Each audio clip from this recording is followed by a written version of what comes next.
Somewhere in the Wrangell Mountains of Alaska, there is a glacier that doesn't look like a glacier. It looks like the valley floor itself has come loose and started walking. In the late summer of 1931, a small team of researchers and surveyors packed into the Chitina River corridor with the specific intention of proving that. They carried theodolites, field notebooks, and several cameras loaded with glass plate film. Equipment that was, by the standards of the era, both expensive and fragile. They had heard the reports from local Ahtna communities and from a handful of prospectors who had watched the Kennecott area ice fields behave in ways that didn't square with what the geology textbooks described. A glacier, by any reasonable definition, flows downhill. It creeps under its own weight toward lower ground. What people were describing here seemed to do the opposite, or at least something close enough to the opposite that the distinction felt academic when you were standing in front of it.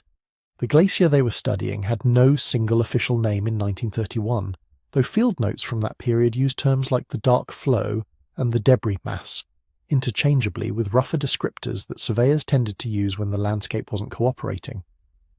The name Black Glacier, which appears in the later retellings, likely grew from the glacier's most arresting feature, its surface.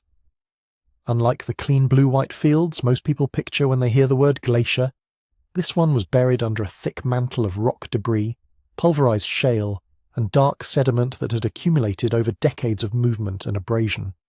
From any distance, it read as earth.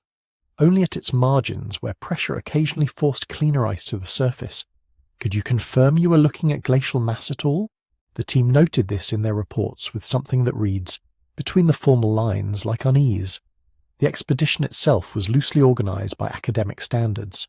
The core group included at least 2 geologists affiliated with university programs, a surveyor contracted through a regional mining interest, and 1 or 2 additional members whose roles shifted between documentation and general labor, depending on what the terrain demanded. Photography was not incidental to the mission. It was central. The plan was to establish fixed reference points in the valley, photograph the glacier's position relative to those points, and return the following season to document measurable change. It was methodical. It was the kind of work that produces the quiet, unambiguous evidence that settles arguments in journals. What they found when they reached the glacier complicated that plan almost immediately. The valley showed signs of compression, rather than the typical extension you'd expect if the ice was simply retreating or holding position. Vegetation at the lateral margins had been pushed, not buried, a distinction the surveyors flagged because burial suggests gradual submersion, while pushing suggests lateral force, something moving sideways or uphill into the tree line rather than flowing past it. Root systems were exposed and bent at angles inconsistent with the slope of the terrain. A series of low-pressure ridges in the debris surface, running roughly perpendicular to the expected flow direction, suggested the ice beneath was being compacted from behind rather than stretching forward under gravity. The team spent several days walking the perimeter, taking measurements and noting landmarks. By every account in the surviving field records, they were building toward a photographic documentation session that would anchor all of it. That session either failed or never happened in any complete sense. The story that circulated in the decades following the expedition, the version that gives this event its enduring strangeness, holds that the team came back with empty cameras, no usable images. The glass plates, depending on which retelling you encounter, were either blank, damaged by moisture during transport, broken in a river crossing somewhere in the Chitina drainage, or simply never exposed at all because something about what the men were witnessing made the act of photographing it feel, in some way, inadequate or beside the point. That last explanation is the romantic one, and it should be treated accordingly. What the written record actually supports is narrower and more frustrating. Several plates were damaged. The conditions in the field were difficult. Moisture was a persistent problem in that corridor in late summer, and glass plate film was not forgiving of rough handling or temperature fluctuation. The surveyor's notebook references an attempt to photograph the main debris lobe from an elevated position on the valley wall, but the entry ends mid-description in a way that later researchers have interpreted as either an interruption or a deliberate stop. Whether that means the photographs were taken and failed or were never taken isn't clear. What is clear is that the expedition returned without the visual documentation it had set out to produce, and that absence became, over time, the most memorable thing about the whole undertaking. Stories that lack their intended evidence tend to grow into the space that evidence would have occupied. By the time accounts of the 1931 expedition began appearing in regional histories and eventually in the broader literature of anomalous geology, the missing photographs had acquired weight they may not deserve. The empty cameras became a kind of proof in themselves, not of what the team saw, but of how it affected them. That is a seductive interpretation. It is also, almost certainly, an embellishment built on a mundane logistical failure that would have been forgotten entirely if the glacier itself weren't so genuinely strange. Because the glacier was genuinely strange. That part requires no embellishment. The written observations, read carefully and without the overlay of later mythology, describe a system that was behaving in ways that warranted serious investigation. The compression features, the lateral pushing, the debris surface that obscured the ice beneath it, these were real observations made by people who knew how to look at terrain. The failure to photograph them didn't erase them. It just made them harder to argue with and easier to argue about. The team filed what reports they could. The surveyors' notes were eventually archived.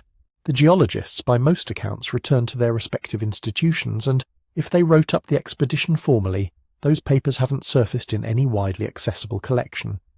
What survived was partial. What got remembered was the absence at the centre of it. The camera cases that came back holding nothing useful, the measurements without images, the valley that apparently pushed back against every expectation and left the people who witnessed it without a clean way to show anyone else what they had seen. That gap between observation and proof is where this story lives, and understanding why the glacier moved the way it did, or appeared to, requires spending some time in the mechanics of a phenomenon that most people even in 1931 had never encountered in quite this form. The science, it turns out, is almost as strange as the legend.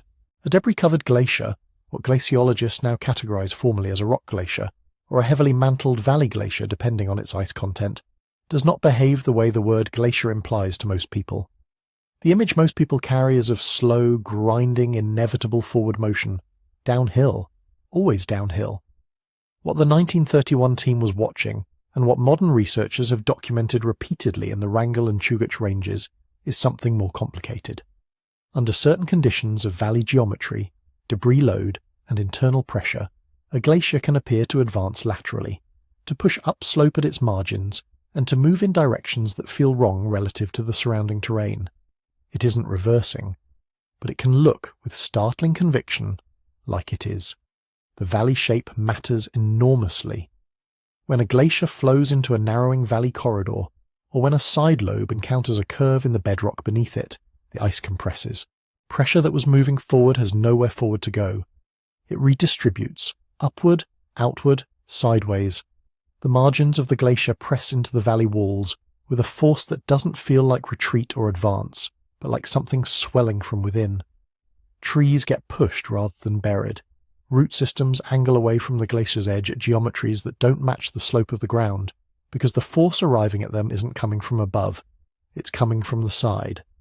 This is precisely what the 1931 surveyor described, and he described it without the vocabulary to name what he was seeing, which makes his notes, in retrospect, more credible rather than less. He was recording an observation, not fitting it to a theory. The pressure ridges the team documented along the debris surface are a feature glaciologists call thrust moraines, or push moraines, and they are diagnostic. They form when ice is compressing from behind, when a surge or an increase in internal pressure drives mass into a lobe that can't easily extend forward. The ridges run perpendicular to flow because the force is stacking material rather than spreading it. To a trained modern eye, the description in the field notes is almost textbook. To someone standing in a remote Alaskan valley in 1931 with a theodolite and no prior experience of surging glaciers, it would have looked like the land was buckling in the wrong direction, like the earth was being pushed backward against itself. Glacier surges are now well documented in Alaska. They happen when the basal conditions beneath a glacier change, when meltwater accumulates at the bedrock interface and reduces friction enough that the ice above begins moving at many times its normal rate. A glacier that crept forward a few meters a year can, during a surge, advance hundreds of meters in a single season. The surface expression of this is dramatic. Debris that had been spread across the glacier in a relatively even layer gets folded, compressed, and thrust into chaotic ridges. The margin of the glacier doesn't look like it's flowing, it looks like it's arriving. And because the debris mantle on a heavily covered glacier like this one obscures the ice beneath it, what you see isn't a wall of blue-white ice bearing down on you. You see what looks like the ground itself accelerating, the valley floor animated. That is a genuinely disorienting thing to witness, and it requires no supernatural explanation to be memorable enough that the people who saw it couldn't quite describe it in terms anyone else would believe. The black surface of this particular glacier compounds every aspect of this disorientation. A clean glacier is legible. You can see its edges, track its movement against rock, photograph it against sky. A debris-mantled glacier is camouflaged by its own history. Every rock on its surface was carried there by the ice, scraped from valley walls, transported from upslope source areas, delivered and deposited in patterns that mirror the ice's internal dynamics, but read, visually, as ordinary ground. The melt patterns beneath that debris layer are also different. The rock insulates the ice from direct solar radiation, slowing surface melt while the interior continues to move. This produces a glacier that is simultaneously more stable on the surface and more active underneath than its appearance suggests. You can walk across it without knowing it. You can photograph what you think is a hillside and be photographing something that is beneath your feet, moving. Which brings the question back to the cameras. Cold, moisture, and rough field conditions remain the most defensible explanation for the failed documentation. Glass plate film in 1931 was sensitive to temperature fluctuation in ways that modern film stock is not.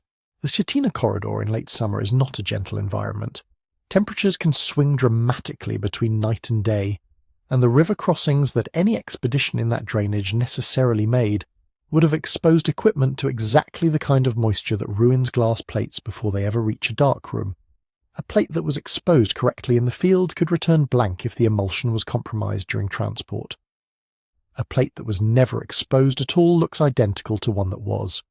The empty camera tells you nothing about what happened between the moment the shutter was supposed to fire and the moment the case was opened weeks later in a different climate.